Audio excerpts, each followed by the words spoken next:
O estudo do desenvolvimento do ser humano constitui uma área do conhecimento da psicologia cujas preposições nucleares concentram-se no esforço de compreender o homem em todos os seus aspectos, englobando fases desde o nascimento até o seu mais completo grau de maturidade e estabilidade.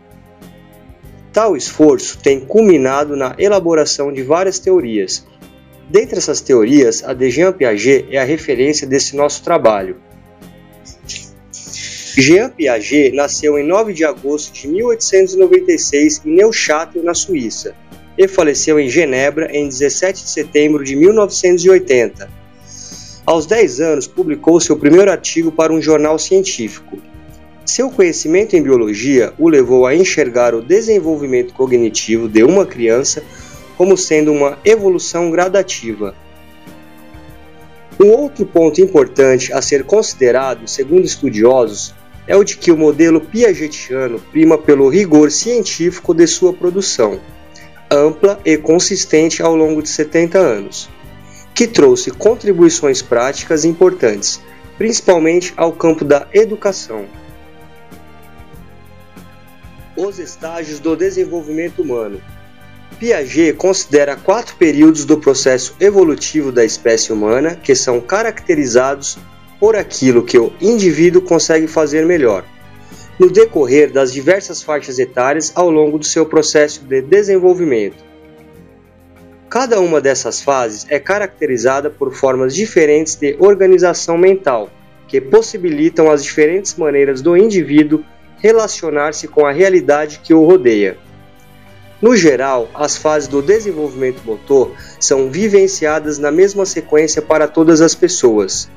No entanto, o início e término pode variar em função das características biológicas, estímulo, baixas condições de vida e nível de educação. Período sensório-motor, 0 a 2 anos.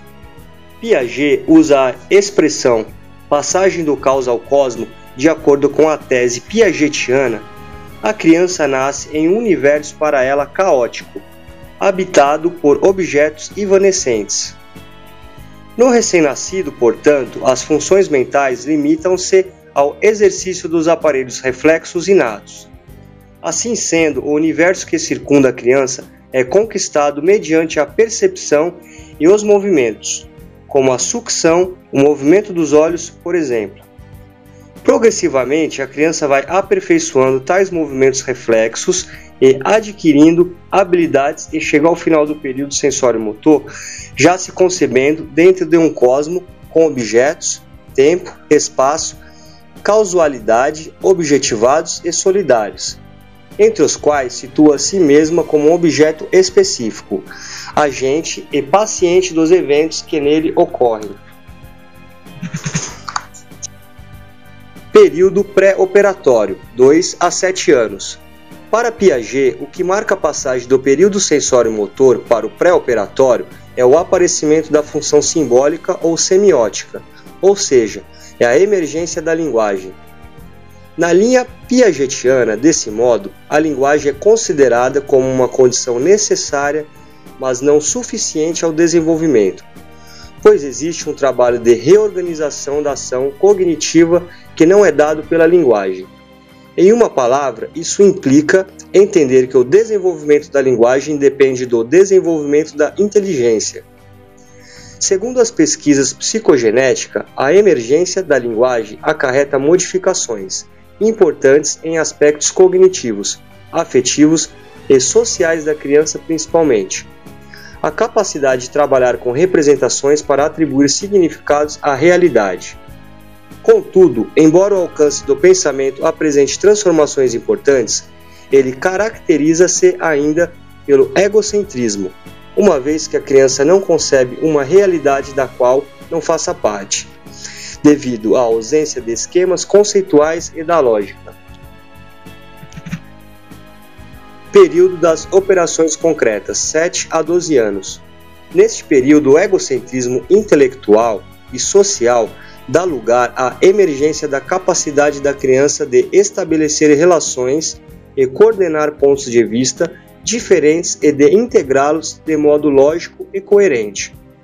Um outro aspecto importante nesse estágio refere-se ao aparecimento da capacidade da criança de interiorizar as ações, ou seja, ela começa a realizar operações mentalmente, e não mais apenas através de ações físicas típicas da inteligência sensório-motor. Período das operações formais, 12 anos em diante. Nesta fase, a criança, ampliando as capacidades conquistadas na fase anterior, já consegue raciocinar sobre hipóteses na medida em que ela é capaz de formar esquemas conceituais, abstratos e, através deles, executar operações mentais, dentro de princípios da lógica formal. A criança adquire capacidade de criticar os sistemas sociais e propor novos códigos de conduta. De acordo com a tese piagetiana, ao atingir esta fase, o indivíduo adquire a sua forma final de equilíbrio, ou seja, ele consegue alcançar o padrão intelectual que persistirá durante a idade adulta. Isso não quer dizer que ocorra uma estagnação das funções cognitivas.